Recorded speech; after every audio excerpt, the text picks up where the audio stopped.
Hey, welcome everybody. Welcome to another edition of Tim Campbell's Athlete in 519. This week we have Geoff Rutherford coming on. Welcome aboard. I appreciate you coming by. We're going to talk a little referee and hockey today, which is fantastic. So thanks for coming on. Before we get started, Tim Campbell and Century 21 for everything in real estate. Give Tim Campbell a call at 519-259-9999. Jeff Livingston, thanks for... Is that Jeff? Jess Livingston, thanks for coming on. Melissa McKenna Sanderson, thanks for coming on board. Okay, usually every time I have somebody on, I just talk about growing up in the 519. Obviously, you must have played hockey or every kind of sports you could, I guess. Yeah, for sure. So you started out growing up. Whereabouts did you grow up? So I grew up in Forest Glade, right by Forest Glade Arena, and then started playing hockey, house league style at first, and then I finally made some travel teams for 4 or 5 years. Also played baseball, Forest Glade baseball. Now, like you're growing up, right? And so you're a pretty tall dude. So hockey was hockey in your family, or did your dad play hockey, or just? No, actually, no. Oh, yeah. My dad played baseball, and so my sister also played baseball or softball. But I played more sports than the rest of them. Oh yeah. Now, were you good at it? Like, were you like 14, 15, or like when did you start reffing? So I was 15, and one of my coaches, who was also running the refs in Windsor. I wasn't always the best hockey player, but I was good enough to make travel. I'm a much better ref than I am a hockey player, as you see when we play men's hockey. So that's how it all came to fruition when I was about 15 years old. Now, so you gave up hockey at 15, or you still played, but then you kind of... Yeah, I kept playing, and then a couple of us branched off, and we went back and played house league late in life, like when we were like 18 years old. But I just put all my eggs in that ref basket to try to focus on that and try to make something out of it. I mean, you don't make a lot of money, but it is a nice career. It's good for getting through school. It's a good paper route. Yeah, for sure, 100%. And I mean, I did it myself, and I actually enjoyed it. I mean, I enjoyed it to a point, I guess. But so you going through all the ranks and all that. So I mean, obviously you did house league. Then somebody must say, hey, you're pretty good at this. So they kind of throw you into AA, AAA, right? And you go through that route, right? And yeah, there's a decent succession plan if you're successful, and we have supervisors in the area that keep an eye on you and push you through the levels. Like you start off as a level 2, and then if you are good enough, they make you a level 3. You got to pass a different test, and then if you still good enough, they pass you on to a level 4. And there's also a 5 and a 6. I stopped at a level 4 when I got hired in the OHL. Now, was it so? Like you see the kids nowadays. I mean, I don't know how thick your skin was back then. I think it probably was. Today's, I'm not sure if they have such thick skin because everybody sticks up for everybody. The parents stick up for you. Everybody's sticking up for you. Was it rough back then? Like when you just started and all that, or is it the same? Like it's just the same, just a different level. I had thick skin because you kind of had to, or else you wouldn't have ever survived. Yeah. And the arenas we have at Windsor are a little bit difficult, so we have a lot of parents have a lot of access to the ref room. So you'd be leaving the ice at like 80 knots, for example. Got to go through the fans to get to the ref room. And they'd always be there. And you got to have super thick skin to deal with coaches, even to deal with players, and to deal with parents. Now, do you find nowadays? I mean, I guess you're kind of at a higher level, but do you go back and you find that the parents are more aggressive now than they were back in the day? Like back in the day, I don't know if you stuck up for yourself and you could tell them to F off or whatever. Nowadays, I would never do that. Nowadays, kids, they're probably afraid. They look afraid when they're coming out. And I don't know how bad the parents. I mean, I do know how bad the parents are still. And I'm not saying every parent. It's obviously it's a few parents, but there's always that guy. Yeah, 100%. Were you ever challenged by the parents? I would say less than a handful of times, but there were times where parents, dads would be really close to the ref door and giving you the gears on the way off, and you just kind of put your head down and walk past and try not to say anything because it's just not it's gonna make a bad situation even worse. Yeah, absolutely. And it's not safe for us, and it's not really safe for the dad either. So you go from just house league to A to AA to AAA reffing. At what level do they say, hey, you're pretty good at reffing. Why don't you try junior? Now, when they say junior, you're saying like junior C. So I assume that's probably your next step. Yeah, that's exactly how it worked. I'm trying to remember who the supervisor was, but they reached out and gave me an opportunity to ref in the OHA, which is Junior C, Junior B at the time, and OUA, like Lancers. So I think I was 18 maybe at that time when I got that opportunity. Oh, wow. And yeah, so you just take every opportunity that you're given and work as hard as you can. And is it pretty exciting? Like, I mean, really, now you're saying, hey, I'm pretty good at this. You know, maybe in your mind you're saying I could go pro, or you're just saying, hey, it's one step at a time. I'll just keep climbing. And the pay grade must go up a little bit. Yeah, a little bit, yeah. And the respect level, or did it get worse as you got to the junior C, junior B levels? Well, I think the respect level's always been there, but the higher level hockey, more pressure, more stress, more people getting paid, coaches and whatnot, and they have more things on the line, so they're a little bit more vocal than maybe at the time, like coaches in AAA and A didn't get paid, where that's a little bit different now. Yeah. So the higher hockey you do, the more things that are on the line for players and coaches. So there's a little bit more pressure on us. Yeah, it becomes way more serious, right? Oh yeah, 100%. Yeah, I mean, you can't take a night off for sure. Yeah. And were you getting a lot of games back then? Yeah, like I was getting my fair share of games, and I can't remember, so long ago. I'm getting old schools. I can't remember exactly how many junior C and B games I would do a year, but it was a pretty consistent basis. Whether that number at the time was 20 or 30, in addition to working midget AAAs and stuff like that still, because I still was doing minor hockey. But it was a full slate. Plus, I was at the university. Well, yeah, you're going to school to become a teacher, right? Yeah. So I started off taking human kinetics, and then after that I branched off and went to teachers college as a career, and still continue reffing all through that process. And it's interesting that like you took off as teacher. Was there a point where, so obviously you're going to move on. Was there a point where you're saying, hey, I'm pretty serious at this reffing. This reffing gig's pretty good. I want to, maybe there's a chance I can move on to a higher level, or was that your goal already? If you're already doing junior C, junior B, the next step is junior A. How old would you be doing when you were doing junior C and junior B? I was so I got hired in. Oh yeah, you were 18, I believe. Yeah, so I was 18, and so in 2001 I got hired in the OHL and the IHL and the United Hockey League. So let's help me do the math here, schools. I'm a 76, 2001 to 80s 20. So I was 25 when I got hired out of OHA, like out of junior C and junior B. So all the eggs were in one basket to ref, and the teaching career was a total backup plan. I got you there. So hey, we'll just talk about Tim Campbell. For everything real estate, give Tim Campbell a call at Century 21 519-259-9999. He's the man. You got a house to sell, he's the guy to get hold of, that's for sure. Okay, so you're saying you're about 22, 25 going into the OHL now. Now you're getting a step into the OHL. The O is just like a hockey player, playing in the O. You have this opportunity to get noticed by the NHL. Right. And obviously you were getting good looks because you went on to the International League, United Hockey League. So, I mean, the pay isn't that great, but it is still. It must open your eyes. Like I always ask the athletes when they come in, it says, at what point did you know hey man, I'm pretty good at this? Yeah, for sure. Or did you know maybe at 18 when they put you in junior C, junior B? Or is there a guy just kind of coaching you along the way saying, hey, you want to get to the pros, you got to do this, you got to do this? So when I was in the OHA, junior C, junior B, our supervisor was Matt Pavlich, refereed the National League. Yeah.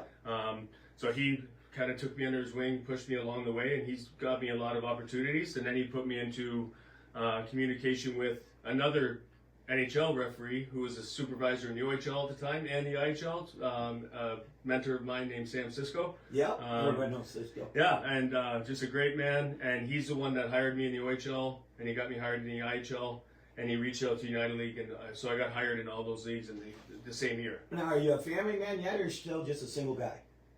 At that time? Yeah. No, single guy. So really, you could drop everything and just, here I go, I'm going reffing, I'm doing this and doing that. You bring your homework on your way, I guess. Nah, the homework stayed at home. I did it when I got home. Yeah. But I mean, did you travel? Did you do a lot of traveling when you're in the I? Well, even the O. I mean, you're traveling up and down the 401. Yeah. So unfortunately, the old IHL, they called it, that was the last year of that old IHL where there's a team in Detroit. Oh yeah. So I did 1 year of that, and then the league just folded. Yeah. But yeah, with the United Hockey League, we traveled a lot. We were gone every weekend, and you mix in your OHL games at the time. And yeah, you're on the road living, and I met my wife on the road, which is great. So we're still married, and Yeah. we've created that lifestyle for ourselves. But that's how I met my wife, which is an amazing little story. So hockey's given back that way. Now, when do you graduate from university? Schools, you're testing it. Well, see, I'm just trying to figure out. Was it a 5-year program or did you do like? So I did 4 years. 4 years in human kinetics, and then at the time, teachers college was 1 year. So 2001, I believe, was my graduation year. Yeah. So you're what? 26, 25? Yeah. Yeah. So now, obviously, you probably didn't become a teacher right away, or maybe you did. How did you handle doing that and going on the road? Especially you become a family man. It must have put a lot of pressure on because you're gone. You're home and you're gone, or you're gone to work and you're gone for the next day. Yeah. It's been a struggle, and I credit my wife Julie and my son Hayden and Haley for having a lot of times when Dad wasn't around. But when the kids were younger, if I was roughing in the States, I used to bring them with us. Oh yeah. Yeah. So we'd stay in the hotel and give my wife a break, and I try to be around as much as possible. But yeah, like. The family takes a huge hit when you're on the road often. Making dinners and taking care of babies. The kids were young. It's been a struggle, and I credit my wife for stepping up and taking care of the house. Absolutely, and I get it though, because you are on the road, and it's like you're a professional hockey player. Now, are you getting noticed by the NHL? Or are they saying, "Hey, man, you got to do this now," and it's that one step further? Or is it like you're like, well, I'm a family man now, and you know what, I'm weighing the difference? Or did you go for it? Did you get invited to the NHL combines or whatever they would have, whatever they call it? Yeah, back then in the day, so the director of officials in NHL was Andy Van Helmen. I got invited to an NHL camp. Myself and a really good friend of mine, Ryan Lachine. So we went to, I believe it was in Guelph, and you just did what you did, and you had a meeting with the brass at the NHL, and they gave you some feedback and just said go back and do the leagues I was already doing, and if they were going to move forward with me, they'd call. Is it like a combine though? Are they seeing how fast you are? Are they seeing your stops and starts? Are you in a room jumping and see how high you are? Yeah. So there was all that to you. Yeah, there was a fitness component and a very lengthy and strenuous skating program. That you had to do based on certain times. And it was a tough camp, and rightfully so. It's the highest league you can officiate in, right? And is it one day or is it a whole weekend? That was a whole weekend, yeah. Oh, yeah? Yeah. Wow. So, I mean, it must be exciting. You must have been looking at a few guys that are there. I mean, I wonder what makes the difference. And I get it. Some guys have pull and so on, but what makes that fine difference between you and the next guy? Like when you left that camp, did you say, hey, man, I did pretty good. I have a good chance. Or do you say, shit, man, those guys are good? Yeah, well, I had a good camp. We left the camp on a positive note. I had a good camp. And you're just kind of crossing your fingers and hoping for the best. They don't give you a ton of feedback as to... Yeah. There was never a phone call back saying, here's why you're not getting hired. So I can't really talk about why I didn't get hired or why somebody else got hired. Location could have a lot of things to do with it too, depending on where you live. Yeah. But it was just a great experience to be able to talk about and live and be a part of.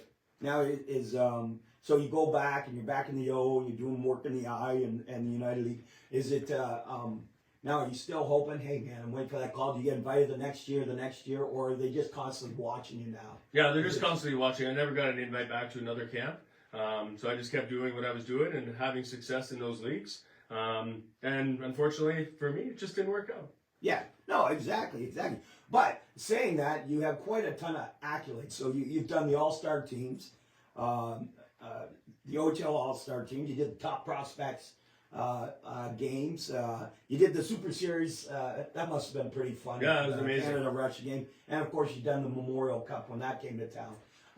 Now it's quite a just like you must have been proud, like, hey man, you know, I am getting noticed, I am getting these games, and so on. What would be your most exciting? Probably the Memorial Cup. Yeah, I would say having the opportunity and earning the right to work the Memorial Cup in my hometown, that was probably the top of the bucket. It was a great experience. My family was able to come and watch the games I did there. And it was just, that's the highest you can go in junior hockey is if you get a Memorial Cup. Yeah. So I was really proud and privileged to work and represent the OHL in that atmosphere. And it was a great event. Windsor did a great job hosting it, and it was amazing. So I look at some of these things that you do, and like some of the All-Star games and so on. It's you must have run into some, like, you look at some players, you go, holy shit, that kid there, he's going to the NHL. Like, you want to see those guys. It's like, yeah, that kid's going. Yeah, like fortunately, working in Windsor, they had a lot of high-level talent that came through the ranks. So you got your Taylor Halls and your Ryan Ellis and players such as that. The OHL, you don't always see every team every year, but you've got to have a chance to referee Connor McDavid, so you knew right away, just an amazing talent. Yeah.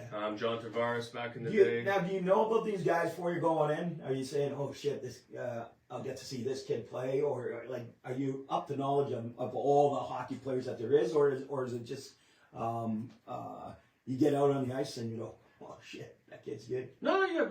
Part of our job is being prepared to officiate every game, so you have to know who the high talented kids are, so you know, okay, so that kid, we got to protect him a little bit more, maybe be in a little bit faster. You also have to know who the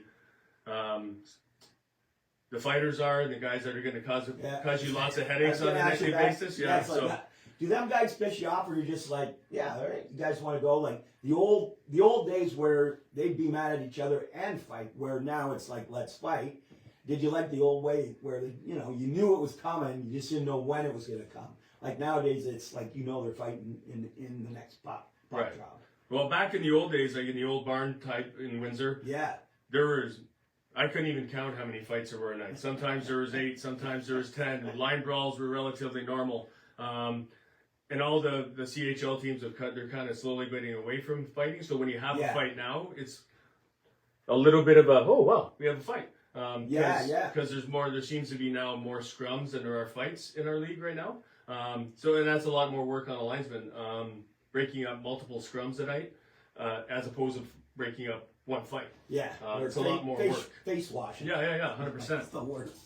But and that's good for you. Is there any tough fighters where you said, wow, the kid's pretty good and he could fight and no one noticed him, or did you say like who's one of the toughest guys you've seen and you said, wow, there's just so many guys. No, there's just so many guys. Not one comes to my brain right now. But all the fighters can fight. Yeah. But the good thing is with the fighters, they normally, when the fight was done, they were done. Yeah. Whereas other times, if you get a non-fighter, they tend to straggle on a little bit more and grapple and be more of a pain to break up. But the fight back in the day, the fighters were the fighters. Yeah, I could agree. Now, and I guess this is kudos to you, but you did win an award. I was trying to remember the guy's name's Ken. I couldn't say his last name. Yeah, Ken Bodendistel. It's called the Bodie Award. It's called the Boney Award? Bodie. Bodie? Yeah. Now, what's that for? So, Ken Bodendistel was officiating manager in the OHL for a long time. Unfortunately, passed away from cancer, so they created this award. And it's an award voted on by the other officials in the OHL. Oh, your peers. It's voted on by your peers. So it's a high accolade award to win. And you're like going to the NHL. Look at me now. Maybe. I don't know. But it was a proud moment. I got to go to the Hockey Hall of Fame, and that's where the ceremony was. And the actual that award is in the Hockey Hall of Fame. So with your name, with my name on it. Yeah. Oh shit! It was like what a great event. It was one of the highlights of my career. Oh, I bet. Now, is there a point where you just say, "Well, I'm not making it now"? So, how old are you? 40? Are you 50? I'm 49 right now. 49. So, I mean, obviously they want the younger guys coming up, but was there a point where you just like, yeah, I'm done? Like not done hockey, but just done, I'm not getting to the NHL. Well, what point was there, or you just always, I'm still going? No, I think once I started teaching, I think I knew that dream was over. Yeah. But I was still privileged to continue working in UHL, continue working in the United League at the time. as more of a part-time job. So the eggs switch baskets, Yeah. and now Yeah, teaching yeah. and providing for my family were more important because I started teaching in 2005. So that kind of switched my lifestyle around a bit, and more of a family guy, and I was home more. Now, are you getting a list of games? You say, well, I'll do that one, that one, that one, instead of okay, just okay every time, or you still have to? No, you got to be on the ball. They give you a game, you got to go. Yeah, so you set your availability, and they just assign yeah. the game, so we don't go in and pick. So whatever games you get, you kind of those are your games because you said you're available to work them, and then you go work them. Now, how many years have you been in the O? 24. 24 years. 24 years, yeah. That's a career. Yeah, it's great. It's been a great run. Yeah. Now you think could you write a book?